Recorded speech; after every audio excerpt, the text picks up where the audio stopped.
money makes rich. ಹಣವು ಒಬ್ಬ ಮನುಷ್ಯನನ್ನ ಶ್ರೀಮಂತನಾಗಿ ಮಾಡ್ತದೆ. Character makes kings. ಆದ್ರೆ ಗುಣಗಳು ಒಬ್ಬ ಮನುಷ್ಯನನ್ನ ಐಶ್ವರ್ಯವಂತನನ್ನಾಗಿ ಮಾಡ್ತದೆ.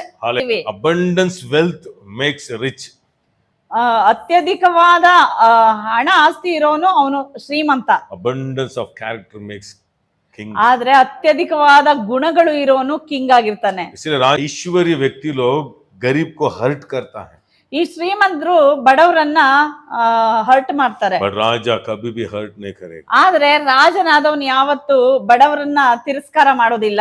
I mean गरीब और अजमीर राजा का दोस्त है. ಈ ಬಡವನು ಶ್ರೀಮಂತನು ಇಬ್ರು ರಾಜನಿಗೆ ಸ್ನೇಹಿತರಾಗಿರ್ತಾರೆ. I mean ऐश्वर्यवान को ओनली ऐश्वर्यवान ही दोस्त है. ಆದ್ರೆ ಈ ಶ್ರೀಮಂತನಾಗಿರ್ತಾನಲ್ಲ ಅಂತವರಿಗೆ ಬರೀ ಶ್ರೀಮಂತರು ಮಾತ್ರನೇ ಫ್ರೆಂಡ್ ಆಗಿರ್ತಾರೆ. ऐश्वर्यवान लोग नहीं है. ನೀವು ಶ್ರೀಮಂತರಲ್ಲ. अजमीर लोग नहीं है. ನೀವು ಶ್ರೀಮಂತರಾದವರಲ್ಲ. आशीष का राजा रानी है. ನೀವು ಆಶೀರ್ವಾದ ಹೊಂದಿದ ರಾಜರು. नेक्स्ट ये बहुत श्रेष्ठ है. रिच आदमी लोग मनी माइंडेड व्यक्ति लोग है. ಶ್ರೀಮಂತ ಜನರು ಇರ್ತಾರಲ್ಲ ಯಾವಾಗ್ಲೂ ಅವರಿಗೆ ಹಣದ ಮೆಂಟಾಲಿಟಿ, ಯಾವಾಗ ನೋಡಿದ್ರು ದುಡ್ಡು ದುಡ್ಡು ದುಡ್ಡು ಅಂತಾನೆ ಇರ್ತಾರೆ. टाइम खर्च करना भी कितना पैसा मिलेगा वो सोचते रहते मनी माइंडेड पीपल्स. ಅವರು ತಮ್ಮ ಸಮಯವನ್ನ ಕಳೆಯುವಾಗ ಕೂಡ ಎಷ್ಟು ನನಗೆ ಸಿಗುತ್ತೆ, ಏನ್ ಲಾಭ ಆಗುತ್ತೆ ಅಂತ ಲಾಭವನ್ನೇ ನೋಡ್ತಾ ಇರ್ತಾರೆ. But Raja Rani people minded people. ಆದ್ರೆ ಈ ರಾಜರ ಮನನೆಲೆ ಇರುವಂತ ಜನಗಳು ಜನಗಳ ಸಹವಾಸವನ್ನ ಇಷ್ಟಪಡ್ತಾರೆ. ಐಶ್ವರ್ಯ ಆಶಾ करता है. ಯಾಕೆ ನಾವು ಐಶ್ವರ್ಯವನ್ನ ಇಷ್ಟಪಡ್ತೇವೆ? ಆತ್ಮ ಆದಾಯ करेंगे, ಯಾಕಂದ್ರೆ ಸೇವಾ करेंगे, कुछ तो इन्वेस्ट करेंगे, मीटिंग बनाएंगे. ಅದರಿಂದ ನಾವು ಒಂದು ಮೀಟಿಂಗ್ ಮಾಡೋಣ, ಅದರಿಂದ ಜನಗಳನ್ನ ಆಕರ್ಷಿಸೋಣ, ಆತ್ಮವನ್ನ ಆದಾಯ ಮಾಡಿ ದೇವರಿಗೆ ಕೊಡೋಣ ಅಂತ ಇಷ್ಟಪಡ್ತಾರೆ. ನಾಶ का पैसा से आत्मा लोग आदाय कर सकते हैं. ಅಳಿದು ಹೋಗುವ ಹಣದಿಂದ ಆತ್ಮಗಳನ್ನ ಆದಾಯ ಮಾಡ್ರಿ ಅಂತ ಬೈಬಲ್ ಹೇಳ್ತದೆ. ಐಶ್ವರ್ಯವಾನ್ को जनरॉसिटी नहीं है, धाराल में देने का मन नहीं. ಈ ಶ್ರೀಮಂತನಿಗೆ ಧಾರಾಳವಾಗಿ ಖರ್ಚು ಮಾಡೋದಕ್ಕೆ ಮನಸ್ಸಿರಲ್ಲ. आपको रिच से किंग बना रहा हूं. ಅದರಿಂದ ಶ್ರೀಮಂತ ಮೆಂಟಾಲಿಟಿಯಿಂದ ನಾವು ಕಿಂಗ್ ಮೆಂಟಾಲಿಟಿಗೆ ಬರಬೇಕಾಗಿದೆ. तो पास ओनली देने के बारे में, पैसे के बारे में, आई मीन ये नहीं है. ठीक से पूरा सुनना, बाद में आपका लाइफ बदली हो जाएगा. एक ही मैसेज से सभी ठीक नहीं हो सकता है. ಅದರಿಂದ ಒಂದೇ ಮೆಸೇಜ್ ಅಲ್ಲೆಲ್ಲ ಸರಿಯಾಗೋದಕ್ಕೆ ಆಗೋದಿಲ್ಲ. ಅದನ್ನ ಸರಿಯಾಗಿ ಕೇಳಬೇಕಾಗ್ತದೆ. ಬರೀ ಹಣ ಹಣ ಅಂತಲ್ಲ, ಹಣದ ಬಗ್ಗೆ ಹೇಳ್ತಾ ಇಲ್ಲ, ಹಣದ ಮೆಂಟಾಲಿಟಿ ಕುರಿತಾಗಿ ಹೇಳ್ತಾ ಇದ್ದೀನಿ. आप आशीष का व्यक्ति, आप एक राजा ऐसा अंदर स्ट्रांग हो गया तो कल बाहर वो रिफ्लेक्शन आएगा जरूर. ನಾನು ಆಶೀರ್ವಾದದ ಮನುಷ್ಯ, ನಾನು ರಾಜ ಅನ್ನೋ ಒಂದು ಮೈಂಡ್ ಸೆಟ್ ನಿಮ್ಗೆ ಬಂದ್ರೆ ಅದು ಹೊರಗಡೆ ಚೇಂಜ್ ಆಗ್ತದೆ. राजा आई मीन अजमीर आदमी लोग ओनली अजमीर आदमी को ही मीट करते रहते हैं. ಶ್ರೀಮಂತರು ಬರೀ ಶ್ರೀಮಂತರನ್ನ ಮಾತ್ರನೇ ಮೀಟ್ ಮಾಡ್ತಾ ಇರ್ತಾರೆ. बट राजा लोग ऐसा नहीं, गरीब को भी मीट करेगा, अजमीर लोग को भी मीट करेगा. ಆದ್ರೆ ರಾಜ ಆ ರೀತಿಯಾಗಲ್ಲ, ಬಡವರು ಶ್ರೀಮಂತರು ಅಂತ ವ್ಯತ್ಯಾಸ ಇಲ್ಲದೆ ಅವನು ಸಂಧಿಸ್ತಾನೆ. अभी एक शॉकिंग बात बोलता हूँ. ಒಂದು ಆಶ್ಚರ್ಯವಾದ ಹೇಳ್ತೇನೆ. अजमीर कल दरिद्र हो सकता है, ಶ್ರೀಮಂತನಾಗಿರೋನು ನಾಳೆ ಅವನು ದರಿದ್ರನಾಗಕ್ ಸಾಧ್ಯ ಇದೆ. राजा कभी भी दरिद्र नहीं होगा. ಆದ್ರೆ ರಾಜ ಯಾವತ್ತೂ ದರಿದ್ರನಾಗಕ್ ಸಾಧ್ಯನೇ ಇಲ್ಲ. खाली हुआ तो भी फिर से फट ऐसे उठेगा वो. ಖಾಲಿ ಆದ್ರೂ ಕೂಡ ಅವನು ತಿರುಗಿ ಪಟ್ಟಂತ ಮೇಲೆ ಬರ್ತಾನೆ. यीशु मसीह का नाम में, ಯೇಸುವಿನ ನಾಮದಲ್ಲಿ परमेश्वर आप लोग को ದೇವರು ನಿಮಗೆ राजा, ರಾಜ, ರಾಣಿಯಾಗಿ, और याजक बनाया. ಯಾಜಕರಾಗಿ ಮಾಡಿದ್ದಾರೆ. इसलिए आपका फोकस किधर रहना? ಅದರಿಂದ ನಿಮ್ಮ ಫೋಕಸ್ ಎಲ್ಲಿರ್ಬೇಕು? कैरेक्टर्स में. ಕ್ಯಾರೆಕ್ಟರ್ ಮೇಲೆ ಇರ್ಬೇಕು. कैरेक्टर्स चेंज होना. ಕ್ಯಾರೆಕ್ಟರ್ ಚೇಂಜ್ ಆಗ್ಬೇಕು.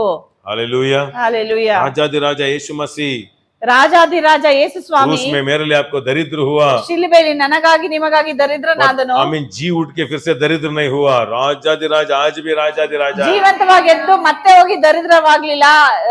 ಜೀವಂತವಾಗಿ ಎದ್ದ ಮೇಲೆ ಅವರು ರಾಜಾಧಿರಾಜನ ಪಕ್ಕದಲ್ಲಿ ರಾಜನಾಗಿ ಕೂತಿದ್ದಾರೆ. इसलिए विश्वासी के जीवन में एक एक समय शैतान आके आपको पूरा खाली करके आपको दरिद्र से बना देगा, बट आपका अंत वो नहीं है. ಸೈತಾನ್ ಒಂದು ವೇಳೆ ನಿಮ್ಮನ್ನ ಎಲ್ಲಾ ಖಾಲಿ ಮಾಡಿ ದರಿದ್ರವಾದ ಪರಿಸ್ಥಿತಿಯಲ್ಲಿ ತಂದು ನಿಲ್ಸಿರ್ಬೋದು, ಆದ್ರೆ ನಿಮ್ಮ ಅಂತ್ಯ ಅದಲ್ಲ. इसीलिए मैं एक इंग्लिश में लिख के आया हूँ, हिंदी में बोलता हूँ. You are travelling on the ship of rich, you need a character of jacket. Amen. ನೀವು ट्रैवल ಮಾಡ್ತಾ ಇದ್ದೀರಾ, आप एक आमीन ऐश्वर्य का शिप में ट्रैवल कर रहे हो. ನೀವು ಒಂದು ಐಶ್ವರ್ಯದ ಬೋಟ್ ಅಲ್ಲಿ ट्रैवल ಮಾಡ್ತಾ ಇದ್ದೀರಿ. बट आपका ये सेफ गार्ड जैकेट देता है ना, ಒಂದು ಜಾಕೆಟ್ ಕೊಡ್ತಾರಲ್ಲಿ ಸೇಫ್ सेफ गार्ड अभी डूब गया तो आप नहीं डूबेगा क्योंकि एक जैकेट देता है। ಒಂದು ಜಾಕೆಟ್ ನ ಕೊಡ್ತಾರೆ ಇದು ಪಯಣ ಮಾಡುವಾಗ ಬೋಟ್ इसलिए ಅಲ್ಲಿ अजमेर का बोट में आप चल रहे हो, ಶ್ರೀಮಂತವಾದ ಬೋಟಿನಲ್ಲಿ ನೀವು ಹೋಗ್ತಾ और ಇದ್ದೀರಿ, राजा का मेंटालिटी का जैकेट डाल के जा रहे ಆದ್ರೆ ಅದ್ರಲ್ಲಿ ರಾಜನ ಮೆಂಟಾಲಿಟಿ ಎಂಬ ಜಾಕೆಟ್ ಅನ್ನ ಹಾಕೊಂಡು हो। ಹೋಗ್ಬೇಕಾಗಿದೆ. इसीलिए इधर हम आप जाति बदली नहीं कर रहे, आपका मेंटालिटी चेंज कर रहे ಅದರಿಂದ ಇಲ್ಲಿ ಜಾತಿ ಬದಲಾಯಿಸೋದಿಲ್ಲ, ನಿಮ್ಮ ಮೈಂಡ್ ಅನ್ನ ಬದಲಾಯಿಸೋರಾಗಿರ್ತೇವೆ. हैं। इसीलिए आप कितना भी एक आदमी रोड में आमीन कपड़ा ठीक नहीं है, बाल पूरा ऐसा है, आमीन वो खराब है देखने को, उसको कितना भी कटिंग करके सूट डाल दे तो भी नेक्स्ट 6 मास में देखो वही रहेगा।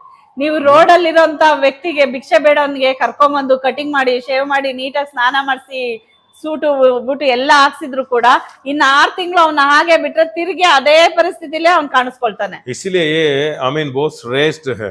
ये आमीन परमेश्वर का मार्ग आपको मालूम होना, ದೇವರ ಮಾರ್ಗ ನಿಮಗೆ ತಿಳಿಬೇಕು. आप परमेश्वर का अंदर काम कर रहा है। ದೇವ್ರು ನಿಮ್ ಒಳಗಡೆ ಕೆಲಸ ಮಾಡ್ತಾ ಇದ್ದಾರೆ. इसलिए अंडे को ऐसे छोड़ दिया तो अंदर से जीवन आता है ना, बाहर आते ही जीवन बाहर आएगा। ನೋಡಿ, ಮೊಟ್ಟೆಯನ್ನ ನೀವು ಹಾಗೆ ಬಿಟ್ರೆ ಒಳಗಡೆ ಅದು ಜೀವ ಇರೋದ್ರಿಂದ ಅದು ಒಳಗಡೆಯಿಂದ ಒಡ್ಕೊಂಡು ಹೊರಗಡೆ ಜೀವವಾಗಿ थोड़ा ऊपर ಬರ್ತದೆ. से मारो, ಆದ್ರೆ ಅದನ್ನ ಹೊರಗಡೆಯಿಂದ ನೀವು ಹೊಡಿಯೋದಾದ್ರೆ फट चले जाते। ಅದು ಒಡೆದೋಗ್ತದೆ. इसलिए इधर से स्टार्ट होता है, ಅದರಿಂದ ಒಳಗಡೆಯಿಂದ ಆರಂಭ ಆಗ್ತದೆ, इधर से ಯಾವತ್ತೂನು. स्टार्ट होता है, ಒಳಗಿಂದ ಆರಂಭ ಆಗ್ತದೆ. आपको वो प्रोसेस में लेके जाएगा। ಆ ಪ್ರಮಾಣದಲ್ಲಿ, ಆ ಪ್ರಾಸೆಸ್ ಅಲ್ಲಿ ದೇವ್ರು ನಿಮ್ಮನ್ನ ಕರ್ಕೊಂಡು ಹೋಗ್ತಾರೆ. इसलिए आमीन आशीर्वाद आपको देता है, ಆಶೀರ್ವಾದವನ್ನ ದೇವ್ರು ಕೊಡ್ತಾರೆ. उससे आप बदली होते जाना, ಅದ್ರಲ್ಲಿ ನೀವು ಚೇಂಜ್ ಆಗ್ತಾ ಹೋಗ್ಬೇಕು. मेंटालिटी चेंज होना, ನಿಮ್ಮ ಮನಸ್ಥಿತಿನ बाद में ಬದಲಾಯಿಸ್ಕೋಬೇಕಾಗ್ತದೆ. कैरेक्टर्स हो जाता है। ಅದು ನಿಮ್ಮ ಗುಣವಾಗಿ ಮಾರ್ಪಡ್ತದೆ.